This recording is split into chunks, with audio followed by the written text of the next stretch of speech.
우리나라 대통령이 한국에게 무기 지원을 지속적으로 요청했지만 한국은 우리를 외면하는 나라라는 기사를 봤어요. 일본은 우크라이나를 위해 정말 강력하게 움직이고 있고 그들은 항상 국제사회에서 책임을 다하려고 노력해요. 그런데 한국은 대체 뭐 하는 건가요? 이 이야기를 들은 독일 출신의 한 여성은 한국이라는 나라에 대한 실망과 의문으로 가득했다고 합니다. 그러나 한국에 대해 직접 찾아보고 알아갈수록 그녀는 자신이 가진 오해가 얼마나 잘못된 것이었는지 깨닫게 되었고 한국은 자신만의 방식으로 자신이 처한 복잡한 상황과 국제사회에서의 책임 사이에서 균형을 맞추며 움직이는 나라라고 말하는데요. 대체 무슨 사연일지 오늘 사연 바로 시작하겠습니다. 안녕하세요. 저는 리아 아발렌코입니다. 우크라이나와 독일 혼혈로 태어나 현재는 UN 난민기구에서 일하고 있습니다. 어머니는 우크라이나 키이우 출신이고 아버지는 독일 베를린에서 태어나셨습니다. 제 어린 시절은 두 나라를 오가며 보냈지만 제가 가장 사랑했던 곳은 어머니의 고향인 키이우였어요. 그러나 지금은 그 도시가 전쟁터로 변했습니다. 전쟁이 시작되었을 때 저는 어머니의 고향이 잿더미로 변해가는 모습을 텔레비전 화면으로 지켜보며 분노와 절망을 느꼈습니다. 이후 난민 구호 활동에 투입된 저는 폴란드 국경 근처의 캠프에서 우크라이나 난민들을 돕는 일을 맡게 되었어요. 매일같이 마주하는 절망적인 풍경 속에서 저는 단 한 가지 희망에 의지했습니다. 세계 각국이 우크라이나를 돕기 위해 나서고 있다는 사실이었죠. 미국과 유럽 국가들은 전투기, 전차, 탄약 등 우크라이나가 필요로 하는 거의 모든 것을 지원하고 있었습니다. 그들의 도움은 분명히 값진 것이었어요. 그러나 저는 유럽이나 미국과는 조금 다른 시각으로 세계를 보고 있었어요. 독일의 국민이기도 하지만 저는 어머니로부터 동유럽의 정서를 물려받아 더 많은 국가들이 우크라이나에 연대해야 한다고 믿고 있었습니다. 특히 제가 어릴 적부터 흥미를 가졌던 아시아 국가들이 더 적극적으로 참여해야 한다고 생각했어요. 한국이라는 나라는 제가 어릴 적부터 익숙한 이름입니다. K-팝, K-드라마와 아버지가 자주 언급했던 삼성전자의 기술력 덕분에 한국은 제게 혁신적이고 강력한 나라로 기억하고 있었죠. 그러나 이번 전쟁에서 한국의 행동은 저를 혼란스럽게 했습니다. 저는 난민 캠프에서 동료들과 함께 각국의 지원 상황을 검토하던 중 한국이 살상 무기를 지원하지 않고 있다는 소식을 들었어요. 폴란드와의 대규모 무기 계약 소식을 들었던 저로서는 이해가 되지 않았습니다. 그렇게 강력한 무기를 가진 나라가 왜 우크라이나를 돕지 않을까? 저는 스스로에게 묻곤 했습니다. 폴란드 동료는 저를 보며 고개를 저었어요. 한국은 아마 러시아와의 외교적 관계를 고려하고 있을 거야. 그들은 북한이라는 문제도 안고 있으니까. 그의 말은 이치에 맞는 것 같았지만 제게는 충분하지 않았습니다. 한국은 경제 대국이고 과거 한국 전쟁에서 외국의 도움으로 재건된 나라 아닙니까? 이제는 자신이 받은 도움을 돌려줄 때가 아닌가요? 난민들 사이에서도 이런 이야기가 흘러나왔습니다. 한 우크라이나 출신 소년이 이렇게 말했어요. 한국도 우릴 돕고 있나요? 일본은 많이 도와준다던데요. 저는 대답을 할 수 없었습니다. 제가 아는 한 한국은 일본만큼의 지원을 하지 않는 것처럼 보였으니까요. 저는 종종 이 전쟁이 시작된 이후 다른 국가들에 대해 가지고 있던 시각이 얼마나 많이 변했는지 생각하곤 합니다.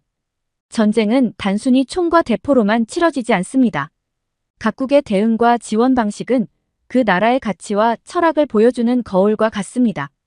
그러나 그 거울이 항상 투명하고 명확한 것은 아니었어요. 특히 한국이라는 나라를 바라보는 제 시선은 흐릿하고 왜곡된 거울 속 모습 같았습니다. 어느 날 난민 캠프에서 동료들과 함께 휴식 시간을 보내고 있을 때였어요. 저와 비슷한 나이대의 동료인 야쿠브가 대화를 시작했습니다. 그는 방금 뉴스를 읽고 있었다며 일본이 우크라이나에 상당한 규모의 재정 지원을 약속했다는 소식을 전했습니다. 일본은 정말 강력하게 움직이고 있지. 그들은 항상 국제사회에서 책임을 다하려고 노력해. 그런데 말이야, 한국은 대체 뭐 하는 거야? 야쿠브의 질문은 제 생각을 더 깊게 만들었어요. 맞아. 한국은 아시아에서 일본과 비슷한 위치인데 왜 이렇게 조용하지? 저는 그의 말에 고개를 끄덕였습니다. 그날 밤 저는 인터넷을 검색하며 한국에 대한 자료를 찾아보기 시작했어요. 한국 우크라이나 지원, 한국 살상 무기 지원 거부 같은 검색어를 입력할 때마다 한국이 전쟁 중인 국가에 무기를 제공하지 않는다는 기사가 줄줄이 나왔습니다. 기사를 읽으면서 저는 점점 혼란스러워졌습니다. 한국은 분명히 군사적으로 강한 나라입니다. 그들의 방위 산업은 세계적으로 인정받고 있으며 폴란드와의 대규모 무기 계약이 이를 입증합니다. 그런데도 왜 우크라이나에만 소극적으로 보이는 걸까요? 읽으면 읽을수록 한국에 대한 부정적인 생각이 커졌습니다. 살상 무기를 지원하지 않는다는 게 과연 그들의 원칙인가? 아니면 그냥 핑계일까? 저는 이런 생각이 머릿속을 떠나지 않았죠. 그리고 저는 어쩌면 한국이 단순히 책임을 피하려고 하는 게 아닐까 하는 의심까지 하게 되었습니다. 며칠 후 난민 캠프에서 일하던 중 저는 한 우크라이나 출신 여성과 이야기를 나눌 기회가 있었습니다. 그녀는 새 아이를 데리고 국경을 넘어온 후 처음으로 숨을 돌릴 수 있었다고 말했어요. 그녀는 저에게 이렇게 물었습니다. 우리나라 대통령이 한국에게 무기 지원을 지속적으로 요청했지만 한국은 우리를 외면하는 나라라는 기사를 봤어요. 진짜인가요? 저는 대답을 망설였습니다. 사실 한국이 우크라이나를 얼마나 돕고 있는지에 대해 저도 확실히 알지 못했기 때문입니다. 그날 저녁, 저는 동료들과 함께 저녁을 먹으며 한국에 대한 이야기를 꺼냈습니다. 그러나 대부분의 동료들은 한국의 무기 지원 거부에 대해 비판적이었어요. 한국은 세계적인 방위산업 강국이야. 그들이 K2 전차와 K9 자주포를 폴란드에 수출한 걸 생각해봐. 그런데 왜 우크라이나에는 그걸 못 보내는 거지? 단순히 원칙 때문이라고. 난 모르겠어. 동료들의 말은 제 머릿속을 복잡하게 만들었습니다. 그날 밤, 저는 침대에 누워 한국이라는 나라에 대해 다시 생각하기 시작했습니다. 그들은 왜 살상 무기 지원을 거부하고 대신 비살상 지원과 인도적 지원에 집중하는 걸까? 단순히 국제사회에서의 비판을 피하려는 전략일까? 저는 한국이 과거 전쟁을 겪은 나라라는 점을 떠올렸습니다. 한국 전쟁은 외국의 도움 없이는 생존하기 어려웠던 끔찍한 역사였죠. 그런 나라가 이제는 국제적으로 강대국으로 성장했음에도 왜 자신이 받은 도움을 돌려주지 않는 것처럼 보이는 걸까요? 며칠 뒤 난민 캠프에 도착한 한 유엔 동료로부터 한국의 지원에 관한 이야기를 들을 기회를 가졌습니다. 그는 유엔 본부에서 전달된 최신 보고서를 검토하던 중 한국이 우크라이나에 2억 달러 이상의 인도적 지원을 했다는 사실을 언급했습니다. 그의 말은 제가 가진 선입견을 조금 흔들었어요. 2억 달러. 저는 마음속으로 질문을 던졌습니다. 분명 적지 않은 금액이었죠. 그렇다면 왜 사람들은 한국이 전쟁을 외면한다고 생각하는 걸까요? 그날 밤, 저는 캠프에서 나와 인터넷 검색에 몰두했습니다. 한국의 우크라이나 지원에 관한 모든 정보를 찾아보려 했습니다. 기사를 읽으며 저는 점점 더 놀라웠습니다. 한국이 살상 무기 지원을 거부한 것은 사실이었지만 대신 방탄복, 헬멧, 구급 물품 같은 비살상 물자를 대량으로 제공했다는 점이 눈에 띄었습니다. 한국은 또한 우크라이나 재건을 위해 국제사회와 협력하고 있었고 난민 지원 프로그램에도 상당한 자금을 투입했어요. 특히 한국 정부가 러시아의 제재에 동참하며 상당한 경제적 희생을 감수하고 있다는 점은 제가 몰랐던 사실이었습니다. 러시아는 한국의 주요 교역국 중 하나였지만 한국은 국제사회의 책임을 다하기 위해 제재를 강력히 실행하고 있었죠. 이건 단순히 경제적 이익만 따지는 행동이 아니야. 저는 그런 생각이 들었습니다. 다음 날 아침, 캠프에서 동료들과 아침 식사를 하며 한국에 대해 이야기를 꺼냈어요. 한국이 사실 꽤 많은 지원을 하고 있다는 걸 알았어. 비살상 무기를 제공하고 난민 지원에도 참여하고 있더라고. 제 말을 들은 야쿠브는 고개를 갸웃했습니다. 그래. 하지만 살상 무기를 지원하지 않는 이유는 여전히 이해하기 어려워. 그들이 그렇게까지 신중해야 하는 이유가 있을까? 그 순간 저는 한국의 상황에 대해 더 알아봐야겠다는 생각이 들었습니다. 인터넷 자료를 통해 알게 된 사실 중 하나는 한국이 북한이라는 독특한 안보 상황에 직면해 있다는 것이었어요. 전쟁 중인 국가의 무기를 지원하면 러시아를 자극할 가능성이 높았고 이는 러시아와 북한 간의 군사적 협력 강화로 이어질 수 있었습니다. 한국은 그로 인해 자국 안보에 직접적인 위협을 받을 가능성이 있었죠. 저는 이 점을 생각하며 한국의 결정을 조금 더 이해하기 시작했습니다.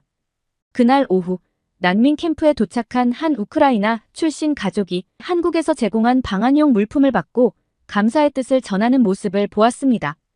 한국이라는 나라가 이런 도움을 주고 있다는 걸 몰랐어요. 정말 감사합니다. 라고 말했습니다. 저는 그 장면을 보며 묘한 감정을 느꼈습니다. 그동안 제가 가진 오해와는 달리 한국은 분명히 그들만의 방식으로 우크라이나를 돕고 있었어요. 저는 한국이라는 나라를 다시 보기 시작했습니다. 인터넷에서 읽은 자료와 난민 캠프에서의 경험은 제가 가진 한국에 대한 선입견을 조금씩 허물고 있었습니다. 하지만 여전히 마음 한구석에는 의문이 남아 있었습니다. 한국은 왜 이렇게 간접적인 방식으로 우크라이나를 돕는 걸까? 그들의 선택은 정말 효과적인 걸까? 그 답은 의외로 가까운 곳에서 발견되었어요. 그날 오후 캠프에 방문한 폴란드 정부 관계자가 우크라이나 난민들에게 지원 현황을 설명하던 중 한국이 폴란드에 수출한 K2 전차와 K9 자주포 이야기를 꺼냈습니다. 그는 한국 무기들이 폴란드 방어력을 강화하면서 동시에 우크라이나 전선에도 간접적으로 기여하고 있다고 말했습니다. 폴란드는 우크라이나를 돕기 위해 자체 무기를 많이 보내고 있습니다.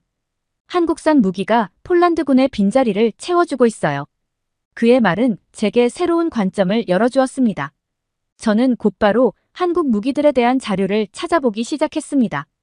K2 전차는 세계 최고 수준의 전차로 평가받고 있었고 K9 자주포는 이미 여러 전장에서 그 성능을 입증받아 폴란드를 포함한 여러 국가에서 선호하고 있었습니다. 특히 폴란드가 한국과 체결한 대규모 무기 계약은 우크라이나 전쟁의 간접적인 지원 체계를 이해하는 데 중요한 퍼즐 조각이었죠. 한국은 폴란드와의 무기 계약을 통해 나토 동맹국들의 방어력을 강화하면서 우크라이나에도 중요한 지원을 제공할 수 있는 환경을 만들고 있었습니다. 폴란드는 자체 무기를 우크라이나로 보내고 그 빈자리를 한국산 무기로 메우고 있었어요. 저는 이 연결고리가 단순히 무기 판매를 넘어 한국이 전략적 사고로 전쟁에 기여하고 있다는 점을 깨달았습니다. 하지만 한국이 단순히 무기를 파는 나라로만 보이지는 않았습니다. 자료를 더 조사할수록 한국의 방위산업이 단순한 수출 이상의 가치를 가지고 있다는 것을 알게 되었어요. 그들은 각국의 필요를 이해하고 적재적소에 맞는 무기를 제공하며 국제적 신뢰를 쌓고 있었습니다. 한편으로는 이 과정에서 우크라이나를 직접적으로 돕는 모습을 보여주지 않으려는 신중함도 느껴졌습니다. 어쩌면 그들은 과거 냉전 시기에 미국과 소련 사이에서 균형을 유지했던 자신들의 경험을 되살리고 있는 것일지도 모릅니다. 폴란드는 우크라이나의 방어를 강화하기 위해 자신들의 무기를 보내는데 주저하지 않았고 그들이 믿을 수 있는 파트너가 바로 한국이었던 것입니다. 한국이 우크라이나 전쟁에 참여하지 않는다는 건 정말 큰 오해일 수도 있겠구나. 저는 그렇게 생각하게 되었습니다. 제게 가장 인상적이었던 점은 한국이 이러한 방식으로 국제사회의 역할을 수행하면서도 러시아와의 직접적인 대립은 피하고 있다는 점이었습니다. 이는 단순히 자신의 이익을 지키기 위한 선택으로 보이지 않았습니다. 대신 한국은 우크라이나를 돕기 위해 서방 국가들과 협력하면서도 자신들의 안보와 동북아 정세를 고려한 균형 잡힌 접근을 보여주고 있었습니다. 그 순간부터 저는 한국이 왜 살상 무기 지원을 거부했는지 그리고 왜 그렇게 신중한 외교를 펼치는지에 대해 더 알고 싶어졌습니다. 먼저 저는 한국의 지정학적 위치와 안보 상황을 살펴보기 시작했습니다. 한국은 분단 국가로 북쪽에 북한이라는 핵무장을 갖춘 이웃이 있습니다. 제가 알게 된 사실은 러시아가 북한의 가장 강력한 후원국 중 하나라는 점이었습니다. 만약 한국이 우크라이나에 살상 무기를 지원한다면 러시아는 북한과의 협력을 더욱 강화할 가능성이 높았습니다. 이는 곧 한국이 직접적인 안보 위협에 노출될 수 있다는 뜻이었죠. 한국의 외교 정책에 대해 알아갈수록 저는 이 나라가 얼마나 복잡한 도전을 받고 있는지 알게 되었습니다. 한국은 미국과의 동맹을 유지하면서도 중국과 러시아 같은 강대국들과도 균형을 맞춰야 했습니다. 그리고 북한이라는 상시적인 위협 속에서 살아가는 현실이 있었어요. 그러나 제가 더욱 놀라웠던 것은 한국이 단순히 자신들의 안보만을 고려하지 않았다는 점이었습니다. 한국은 여전히 우크라이나를 돕기 위해 최선을 다하고 있었습니다. 비살상 무기 지원은 물론이고 난민 지원, 재건 사업, 그리고 국제적 제재에도 적극적으로 참여하고 있었습니다. 그들의 선택은 단순히 정치적 계산이 아니라 그들만의 원칙과 가치에 따른 것이었어요. 한편으로는 한국의 이러한 행동이 왜 국제사회에서 제대로 평가받지 못했는지도 이해가 되지 않았습니다. 대부분의 사람들은 한국이 우크라이나 전쟁에 소극적이라고 생각하고 있었죠. 그러나 제가 발견한 사실은 전혀 그렇지 않았습니다. 그들은 단순히 눈에 띄는 방식으로 돕지 않았을 뿐 자신들의 방식으로 전쟁의 균형을 바꾸고 있었습니다. 한국은 1950년대 한국전쟁 당시 국제사회의 도움을 받아 재건에 성공한 나라입니다. 그러나 지금의 한국은 그저 도움을 받는 나라가 아닙니다.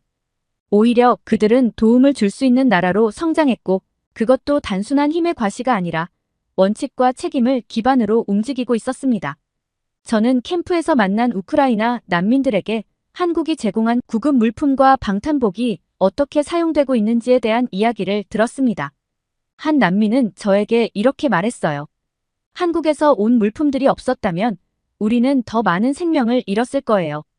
그의 말은 제 마음을 깊이 울렸습니다. 한국의 도움은 단순히 금액이나 규모로 측정할 수 없는 것이었습니다. 그것은 사람들의 생명을 직접적으로 구하고 있었죠. 이 모든 사실을 알게 된 후 저는 한국이라는 나라에 대한 생각이 완전히 바뀌었습니다. 그들은 단순히 강대국의 요구에 휘둘리는 나라가 아니었어요. 며칠 전 저는 난민 캠프에서 특별한 방문자를 맞이했습니다. 그는 우크라이나 정부 관계자로 난민들에게 필요한 물품을 배포하기 위해 캠프를 방문한 것이었죠. 그는 자신을 빅토르라고 소개하며 캠프에 머물고 있는 사람들과 이야기를 나누고 있었습니다. 저는 빅토르와 대화할 기회를 얻어 우크라이나의 현재 상황과 각국의 지원에 대해 물었습니다. 한국에 대해 어떻게 생각하세요? 저는 그에게 조심스럽게 물었습니다. 제 질문에 빅토르는 잠시 생각하다가 이렇게 말했습니다.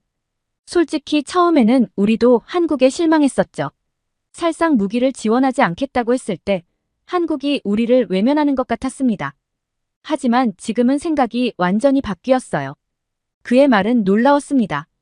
저는 그가 이어서 한 말을 집중해서 들었습니다. 한국이 제공한 비살상 물자는 우리가 전쟁 초기 가장 필요로 했던 것들이었어요. 방탄복과 헬멧, 의료 물품들은 수많은 군인과 민간인의 생명을 구했습니다. 그리고 그들의 지원은 단지 물자로 끝나지 않았습니다. 재건 사업에 대한 그들의 관심은 우리에게 큰 희망을 줍니다. 빅토르의 이야기를 들으며 저는 한국의 지원이 실제로 얼마나 중요한 역할을 했는지 깨닫기 시작했습니다. 그동안 많은 사람들은 살상 무기 지원에만 초점을 맞춰 한국의 도움을 평가절하했지만 그들이 선택한 비살상 지원 방식은 전쟁의 이면에서 중요한 영향을 미치고 있었습니다. 빅토르는 우크라이나 정부와 군이 한국에서 온 물자를 어떻게 사용했는지 구체적인 사례를 들려주었습니다. 그는 한국이 제공한 방탄복과 헬멧이 전선에서 목숨을 잃을 뻔했던 수많은 병사를 살렸다고 말했습니다. 또한 한국에서 보내온 의료키트는 전장에서 다친 병사와 민간인들에게 즉각적인 치료를 제공할 수 있는 중요한 도구가 되었다고 했습니다. 한국은 전쟁의 피해를 줄이는 데 집중하고 있습니다. 그들의 선택은 단순히 소극적인 태도가 아니라 전략적이고 인도적인 결정을 반영한 것입니다. 빅토르의 말은 제게 깊은 인상을 남겼습니다. 그 순간 저는 한국이 전쟁에서 보여주는 독특한 역할이 단순히 숫자나 규모로 판단할 수 없는 것임을 깨달았어요. 그날 저녁 저는 캠프 내 난민들과 이야기를 나누던 중 한국에서 제공한 긴급 식량 지원에 대해 이야기가 나왔습니다. 많은 나라들이 우크라이나를 도왔지만 한국은 우리가 잘 알지 못했던 나라였어요. 하지만 그들이 보낸 도움은 정말 소중했어요. 그들은 멀리서도 우리의 고통을 이해하려고 노력하고 있었죠. 라고 말했습니다. 저는 그들의 이야기를 들으며 한국이 우크라이나에 남긴 흔적이 얼마나 깊고 의미 있는지 알게 되었습니다. 캠프에서 돌아온 후 저는 한국의 재건 사업 계획에 대해 더 알아보기 시작했습니다. 한국은 단순히 전쟁 중의 긴급 지원에 그치지 않고 전쟁 이후 우크라이나의 경제와 사회를 회복시키기 위한 장기적인 계획을 세우고 있었어요. 특히 한국 기업들이 인프라 재건 프로젝트에 관심을 보이고 있다는 사실은 우크라이나인들에게 큰 희망을 주고 있었습니다. 한국은 또한 유엔을 통해 다자간 협력 방식으로 우크라이나를 지원하며 국제사회의 책임을 다하고 있었습니다. 그들은 단순히 눈에 띄는 행동을 하지 않을 뿐 그들의 지원은 우크라이나 사람들의 삶에 실질적인 변화를 가져오고 있던 것이었죠. 이 모든 것을 알게 된 저는 한국에 대한 감정이 단순한 호감에서 깊은 존경으로 바뀌고 있음을 느꼈습니다. 그날 밤 저는 빅토르의 마지막 말을 떠올렸습니다. 한국의 도움은 눈에 띄지 않을 수 있지만 그들의 선택은 항상 신중하고 책임감 있는 결정에서 비롯됩니다. 그들은 전쟁에서 승리를 넘어서 사람들의 생명을 구하고 미래를 준비하는 데 집중하고 있습니다. 그의 말은 제가 한국이라는 나라에 대해 얼마나 잘못된 선입견을 가지고 있었는지를 되돌아보게 했습니다. 저는 한국이라는 나라를 완전히 새로운 시각으로 보게 되었습니다. 처음에는 단순히 살상 무기를 지원하지 않는다는 이유로 실망과 오해로 가득 찼던 제 마음이 이제는 한국의 선택과 가치를 이해하고 존경으로 가득 차게 되었어요. 한국은 자신만의 방식으로 자신이 처한 상황과 국제사회의 책임 사이에서 균형을 맞추며 움직이고 있었습니다. 그들은 단순히 눈에 보이는 방식으로 돕는 것을 넘어 사람들에게 희망과 생명을 주고 있었어요. 그들의 행동은 조용했지만 그 울림은 깊고 강했습니다. 진정한 강대국이란 단순히 힘이 세거나 목소리가 큰 나라가 아닙니다. 그것은 자신이 믿는 원칙을 지키며 세계의 아픔을 이해하고 그 안에서 실질적인 변화를 만들어낼 수 있는 나라입니다. 한국은 그런 나라였습니다. 이제 저는 한국이 단순히 우크라이나를 돕는 데 그치지 않고 더 나아가 세계의 더 많은 이들을 위해 기여할 것이라는 확신을 갖게 되었습니다. 그들의 원칙과 책임감은 제가 앞으로도 기억하고 다른 이들에게도 전하고 싶은 이야기입니다. 두 번째 사연 시작합니다. 여기 은퇴 후 한국으로 의료 관광 서비스를 이용하러 온 미국인이 있습니다. 그는 한국에서 치료를 받은 후 한국은 생명을 구해준 나라일 뿐만 아니라 잊고 있던 인간적인 가치를 되찾게 해준 나라입니다. 라고 이야기하는데요. 그리고는 한국이라는 특별한 나라에 정착을 하게 되었다고 합니다. 대체 한국에서 어떤 경험을 했길래 평생 미국에서 살았던 미국인이 한국에 정착까지 하게 되었는지 오늘 사연 바로 시작하겠습니다. 안녕하세요. 저는 에머슨입니다. 한때는 미국의 중견기업에서 매니저로 일하며 바쁘고 정신없는 삶을 살았습니다. 은퇴 후에는 평생의 저축으로 마련한 플로리다의 작은 주택에서 여유로운 노후를 보낼 계획이었죠. 하지만 그 꿈은 너무 빨리 깨졌습니다. 은퇴 후 얼마 지나지 않아 체중이 급격히 줄고 속쓰림이 점점 심해지면서 불안감을 느꼈습니다. 처음엔 단순한 스트레스나 노화로 인한 문제라고 생각했지만 점점 증상이 악화되었습니다. 결국 병원을 찾았고 위암이라는 충격적인 진단을 받았습니다. 의사가 차분하게 설명하는 동안 제 머릿속은 하얘졌습니다. 암이라니요? 저는 평생 담배도 피우지 않았고 술도 적당히 즐기며 건강한 생활을 유지해왔는데요. 더 큰 문제는 치료 과정에서 드러났습니다. 미국의 의료 시스템은 저에게 희망이 아닌 또 다른 절망을 안겨주었습니다. 첫 번째 충격은 비용이었습니다. 수술과 치료 비용이 보험을 포함하더라도 수만 달러에 이를 것이라는 계산에 정신이 아찔했습니다. 두 번째는 치료 일정이었습니다. 정밀 검사를 받기 위해 4주, 수술을 기다리기 위해 6개월. 암이라는 시한폭탄을 안고 살아가야 한다는 사실이 너무나도 고통스러웠습니다. 이런 상황 속에서 저를 가장 괴롭게 한 것은 외로움이었습니다. 아내인 소피아는 저를 지지하고 있었지만 그녀 혼자만으로는 이 모든 두려움을 감당하기 어려웠습니다. 딸은 영국으로 떠난 뒤 연락조차 드문드문 오는 상황이었고 가족들이 함께 모여 저를 위로해줄 수 있는 환경은 기대할 수도 없었습니다. 절망의 나날을 보내던 어느 날 아내가 조심스럽게 말을 꺼냈습니다. 에머슨, 한국에서 치료받는 건 어때요? 처음엔 황당했습니다. 미국보다 의료 기술이 떨어지는 나라에서 치료를 받으라는 건가 싶었죠. 하지만 아내는 진지했습니다. 저는 한국을 가본 적이 없지만 재혼한 아내는 한국계 2세로 그녀의 부모님이 살아계셨을 때 한국에 몇 번 방문했던 경험이 있었습니다. 아내는 한국의 의료 서비스가 세계적으로 인정받고 있고 치료비가 미국의 30% 수준에 불과하다는 점을 설명했습니다. 처음엔 반신반의했지만 인터넷에서 실제 사례를 찾아보고는 놀라지 않을 수 없었습니다. 신속하고 체계적인 의료 시스템, 그리고 미국과 비교할 수 없을 만큼 낮은 비용. 이 모든 것이 믿기지 않았습니다. 하지만 낯선 땅에서 치료받는다는 두려움도 컸습니다. 한국은 저에게 너무 멀게 느껴졌습니다. 언어도 문화도 모르는 나라에서 과연 잘 지낼 수 있을지 의문이었습니다. 그러나 아내는 이미 계획을 세우고 있었습니다. 그녀는 부모님의 고향에 대해 이야기하며 한국은 아시아에서 가장 발전된 국가 중 하나라고 강조했습니다. 인터넷으로 검색한 결과 한국의 의료 시스템은 세계적으로 인정받고 있다는 사실도 알게 되었습니다. 심지어 외국인을 위한 의료 관광 서비스도 활발히 이루어지고 있더군요. 결국 저는 선택의 기로에 섰습니다. 한쪽은 천문학적인 비용과 느린 절차 속에서 병이 악화될지도 모르는 미국. 다른 한쪽은 한 번도 가본 적 없지만 새로운 희망을 제시하는 한국. 고민 끝에 저는 아내의 제안을 받아들이기로 했습니다. 비행기 표를 예약한 날 밤, 저는 침대에 누워 혼란스러운 감정에 휩싸였습니다. 한국. 저는 그 나라에 대해 아는 것이 거의 없었습니다. 아내인 소피아는 부모님이 한국 출신이라 그런지 여러 번 방문해 본 적이 있었지만 저는 단순히 아시아의 한 나라 정도로만 알고 있었습니다. 김치와 케이팝, 그리고 몇몇 유명한 전자제품 브랜드 외에는 떠오르는 것도 없었습니다. 그런데 그런 나라에서 암 치료를 받으러 간다니 저 스스로도 놀라운 선택을 한 것 같았습니다. 소피아는 제 옆에서 태블릿으로 정보를 찾아보고 있었습니다. 그녀는 한국의 병원과 의료 시스템, 그리고 외국인 환자를 위한 서비스에 대해 자세히 설명해 주었습니다. 서울에 위치한 대형 병원들은 영어 지원이 가능하고 외국인 전용 상담센터까지 운영된다는 말을 들으니 조금은 안심이 되었습니다. 무엇보다 저를 진정 놀라게 한 건 진단부터 수술까지 걸리는 시간이 미국보다 훨씬 짧다는 점이었습니다.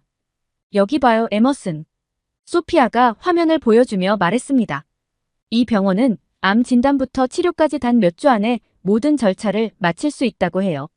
그녀의 목소리엔 희망이 가득 담겨 있었습니다.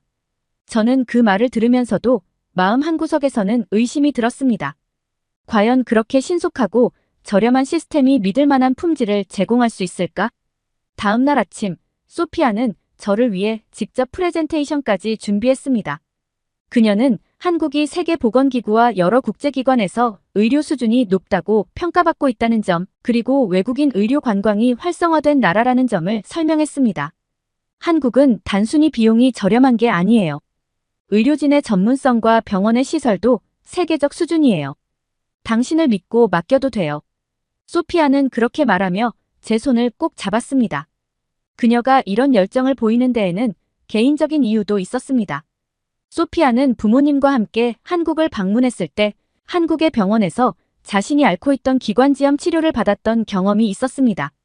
그녀는 당시 한국 병원의 친절한 의료진과 빠른 치료에 깊은 인상을 받았다고 했습니다. 그때만 해도 이미 미국보다 의료 서비스가 효율적이라고 느꼈는데 지금은 훨씬 더 발전했대요. 그녀의 말에는 확신이 있었습니다. 저는 아내의 열정과 희망에 감동하면서도 여전히 불안감을 느꼈습니다. 만약 잘못되면 어떻게 하지? 라는 의문이 머릿속을 떠나지 않았습니다. 하지만 선택의 여지가 없다는 사실도 명확했습니다. 그녀는 이미 병원 예약을 마쳤고 저희가 머무를 숙소도 알아보았습니다. 한국에서는 외국인 환자를 위한 서비스가 잘 되어 있어서 치료와 관련된 모든 절차를 도와준다는 점도 알게 되었습니다. 심지어 공항에서부터 병원까지 전용 차량을 제공하는 프로그램도 있었습니다. 이런 세심한 배려는 저를 놀라게 했습니다. 미국에서는 상상하기 어려운 일이었습니다. 출발 전 저는 제 상황을 몇몇 친구들에게 이야기했습니다. 그들의 반응은 대부분 비슷했습니다. 한국, 거기서 치료를 받겠다고? 괜찮겠어?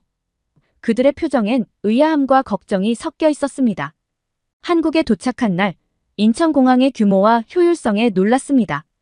깨끗하고 잘 정돈된 시설에 영어 표지판이 잘 갖춰져 있어. 처음 온 나라임에도 길을 찾는데 전혀 어려움이 없었습니다. 아내와 저는 공항에서 병원이 제공한 차량 서비스를 이용했습니다. 공항에서 병원까지 이어진 여정은 믿기 어려울 정도로 매끄러웠습니다. 병원에 도착하자마자 또 한 번 충격을 받았습니다. 병원의 건물은 현대적이고 웅장했으며 로비에는 외국인 전용 접수 데스크가 따로 마련되어 있었습니다. 직원들은 유창한 영어로 저희를 맞이하며 필요한 모든 서류와 절차를 안내해 주었습니다. 미국의 병원에서는 대부분 기계적이고 차가운 분위기를 경험했었는데 이곳에서는 환자를 진심으로 배려하는 태도가 느껴졌습니다.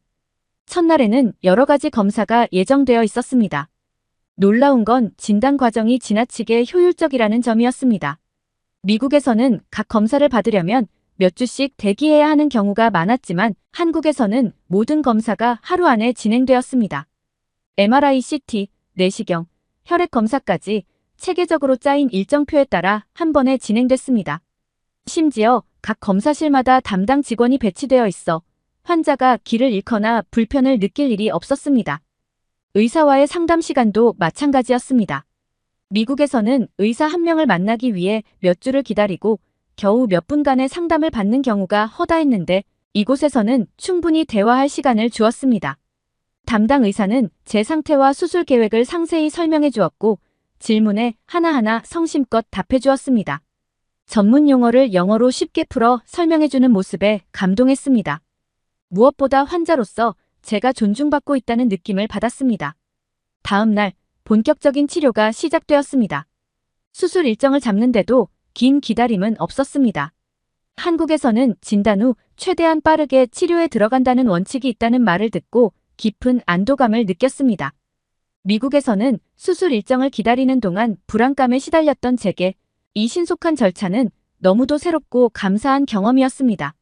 수술 당일 병원의 의료진은 저를 안정시키기 위해 세심하게 배려했습니다. 마취 전 담당 의사가 다시 한번 모든 과정을 설명하며 제 불안을 덜어주려 노력했습니다. 수술실로 들어가는 순간에도 따뜻한 눈빛과 미소로 저를 맞아주는 간호사들의 모습은 제가 낯선 나라에 있다는 사실조차 잊게 만들었습니다. 수술은 성공적이었습니다. 회복실로 옮겨졌을 때 저는 이미 큰 고비를 넘겼다는 안도감에 눈물이 나올 뻔했습니다. 한국에서의 의료 경험은 저를 놀라게 했을 뿐만 아니라 생명에 대한 새로운 희망을 안겨주었습니다. 아내는 제 곁에서 손을 꼭 잡고 말했습니다. 봐요, 에머슨. 한국을 선택하길 정말 잘했죠? 수술 후 회복 과정에서도 놀라움은 계속되었습니다.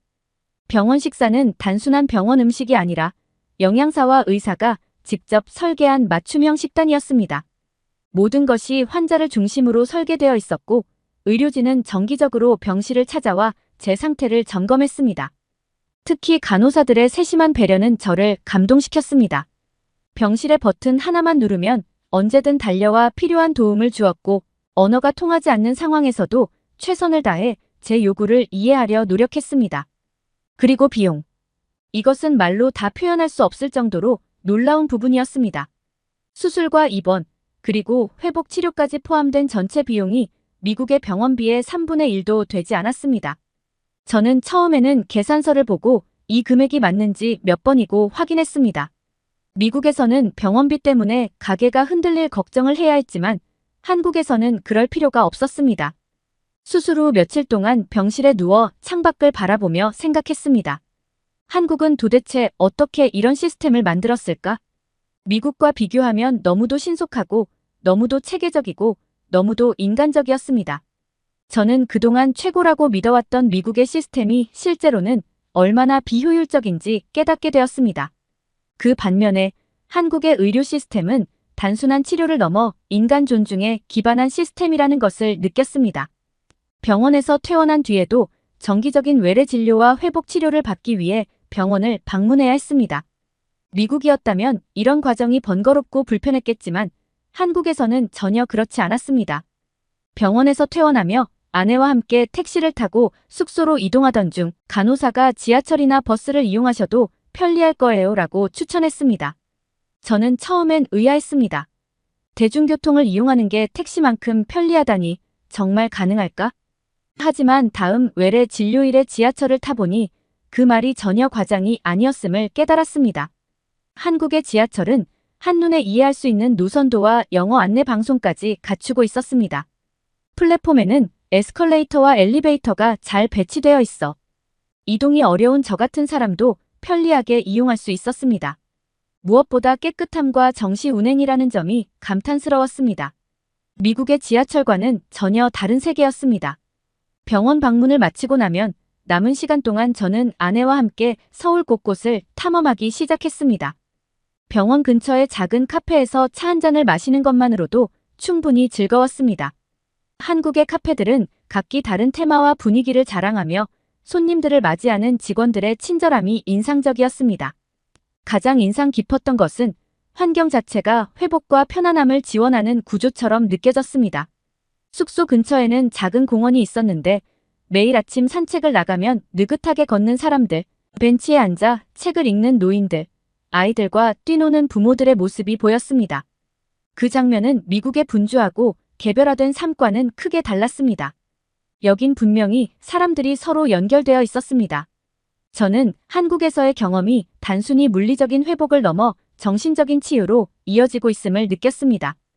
병원에서 시작된 배려와 효율성은 한국 사회 전반에 걸쳐 있었습니다. 처음에는 낯설었던 이 나라가 시간이 지나면서 저에게 삶의 질을 다시 한번 생각하게 만들었습니다. 하루는 아내에게 이렇게 말했습니다. 소피야, 여기서 계속 살고 싶다는 생각이 들어. 그녀는 놀라지도 않고 차분히 대답했습니다. 사실 나도 그 생각을 하고 있어요.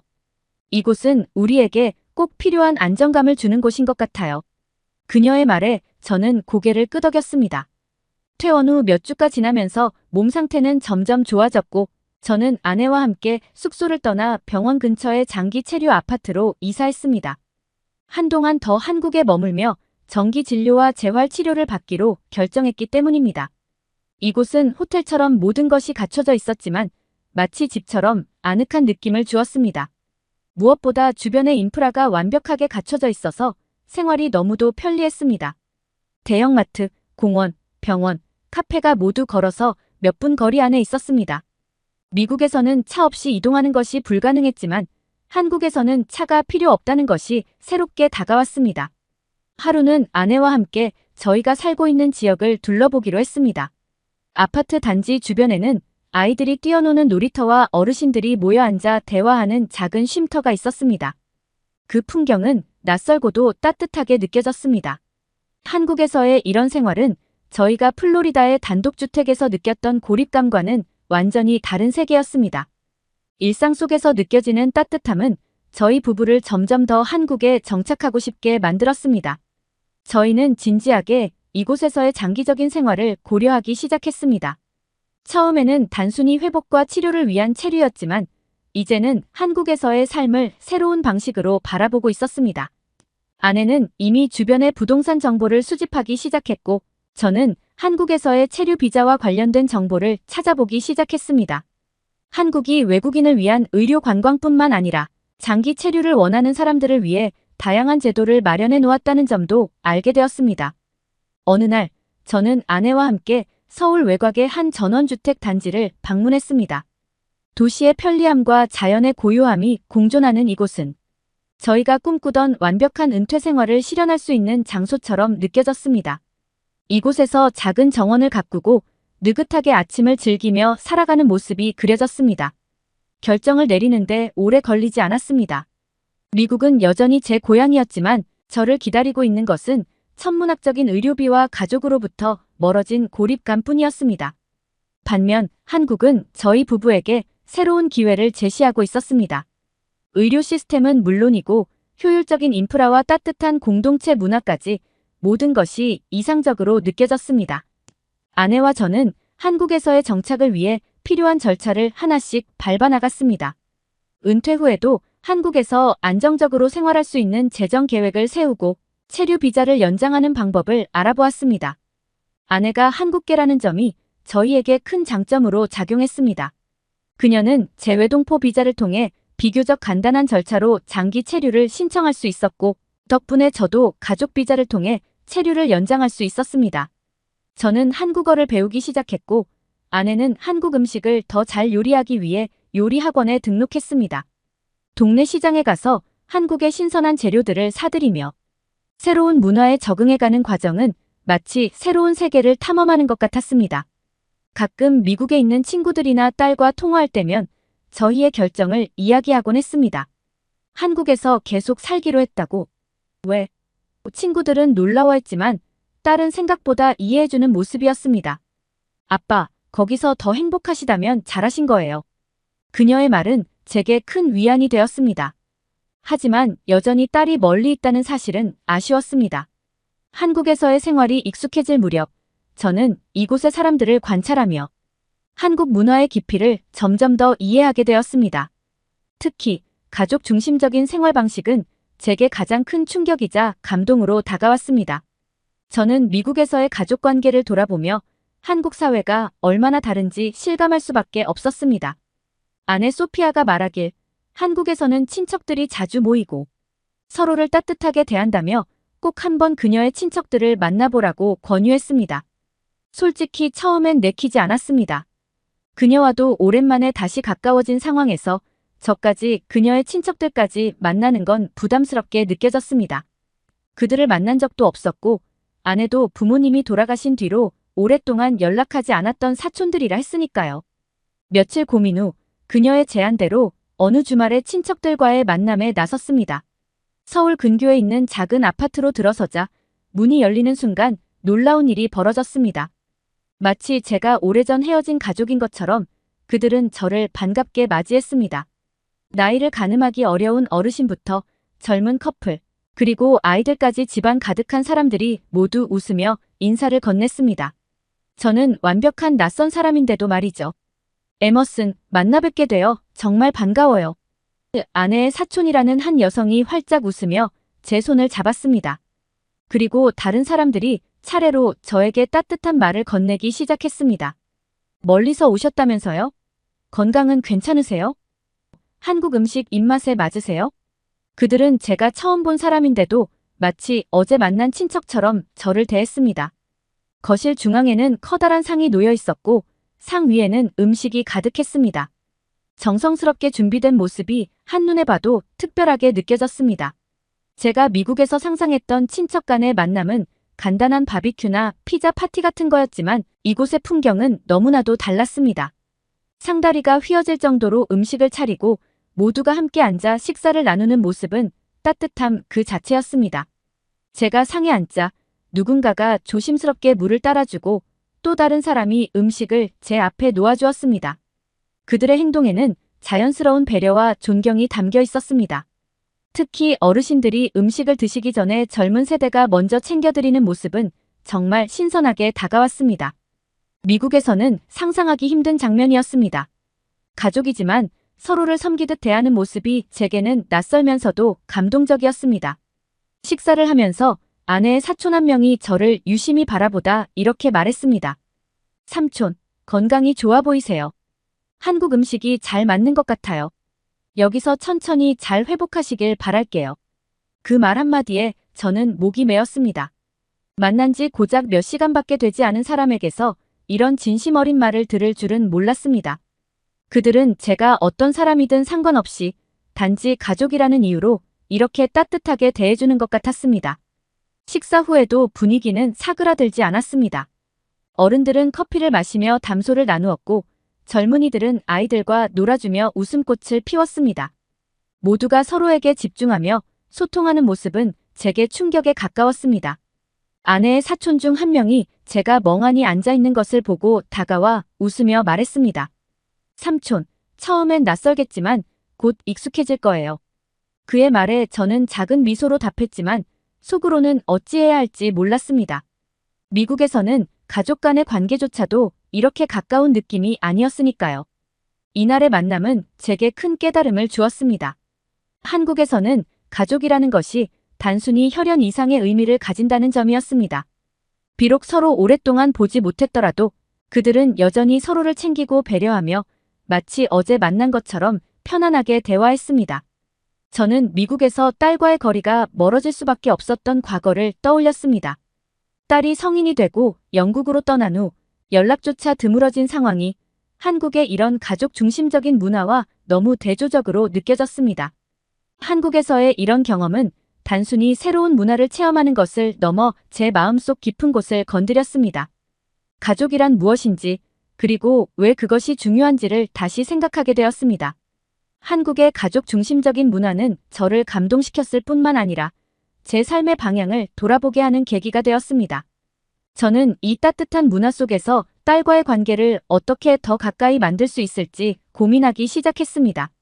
한국에서 느낀 이 따뜻함을 그녀와도 나누고 싶었습니다. 한국에서의 생활이 계속될수록 저는 이곳의 전통적 가치가 단순히 오래된 관습이 아니라 현대 사회에서도 중요한 역할을 하고 있다는 것을 깨달았습니다. 특히 한국의 가족적 유대감과 부모 존중 문화는 제게 깊은 인상을 남겼습니다. 하루는 아내와 함께 근처 공원을 산책하던 중 한 가족이 돗자리를 깔고 피크닉을 즐기는 모습을 보게 되었습니다. 아이들은 부모 곁에서 신나게 뛰어놀고 있었고 조부모는 옆에서 따뜻한 미소로 그 모습을 지켜보고 있었습니다. 가장 인상 깊었던 것은 그 가족의 태도였습니다. 아이들은 부모님을 엄마 아빠라고 부르며 자연스럽게 존중했고 부모는 조부모에게 음식을 챙겨드리며 먼저 드시라고 권했습니다. 이 장면은 제가 미국에서는 본 적이 없는 모습이었습니다. 미국에서는 부모와 자녀의 관계가 수평적인 경우가 많았습니다. 물론 서로를 존중하긴 하지만 한국처럼 부모를 중심으로 한 가족 문화는 찾아보기 어려웠습니다. 특히 자녀가 성인이 되면 독립하고 부모와의 관계는 점점 멀어지는 것이 자연스럽게 여겨졌으니까요. 이곳에서의 생활은 제게 한국의 공동체 의식을 더 깊이 이해하게 만들었습니다. 단순히 가족 간의 관계에서만이 아니라 사회 전반에서도 사람들이 서로를 배려하며 살아간다는 것을 느낄 수 있었습니다. 동네 슈퍼마켓에서 만난 한 어르신이 안녕히 가세요라고 인사하며 밝게 웃어주는 모습이나 길거리에서 자연스럽게 노인에게 자리를 양보하는 젊은이들을 볼 때마다 한국 사람들이 서로를 얼마나 존중하고 있는지를 알 수 있었습니다. 미국에서는 개인주의와 독립이 강조되면서 관계의 깊이가 얕아지는 경우가 많았습니다.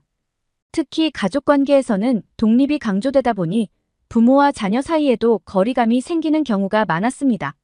저 역시 딸이 성인이 된 이후 독립을 존중하며 딸과의 거리를 자연스럽게 받아들였지만 한국에서 가족 간의 따뜻한 유대감을 보고 나니 딸과의 관계가 더욱 아쉬워졌습니다. 어느 날 밤 저는 아내에게 말했습니다.